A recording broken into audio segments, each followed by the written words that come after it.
किल्ले महिमानगडाला राज्य संरक्षित स्मारक दर्जाचा मार्ग मोकळा. मानदेशात जल्लोष. मानदेशाच्या वैभवाचं प्रतीक असलेल्या महिमानगड फोर्ट या ऐतिहासिक किल्ल्याला राज्य संरक्षित स्मारक यादीत समाविष्ट करण्याचा मार्ग अखेर मोकळा झालाय. अनेक वर्षाच्या प्रतीक्षेनंतर महसूल विभागानं या प्रक्रियेला मंजुरी दिल्यानं स्थानिकांमध्ये आनंदाचं वातावरण निर्माण झालंय.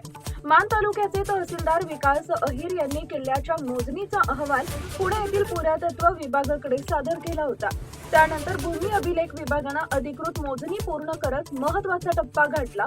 त्यामुळे आता महिमानगड सरकारी नकाशावर अधिकृतपणे नोंद होणार असून त्याच्या संवर्धनाचा मार्ग खुला झालाय. ही आनंद वार्ता कळताच ग्रामस्थांनी उत्स्फूर्त जल्लोष साजरा केला. ढोल ताशांच्या गजरात आणि जय भवानी जय शिवाजी हर हर महादेवच्या घोषणांनी परिसर दुमदुमला. ग्रामस्थांनी किल्ल्यावर जाऊन पाण्याची टाकी, बुरुज आणि प्राचीन वस्तूंची पाहणी केली. तसेच हनुमान मंदिरात पूजा आणि आरती देखील करण्यात आली.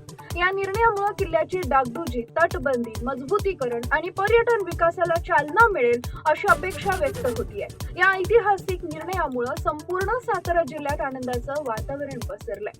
टाइम्स ऑफ महाराष्ट्र जिल्हा प्रतिनिधी धनंजय कावडे, शिखर शिंगणापूर.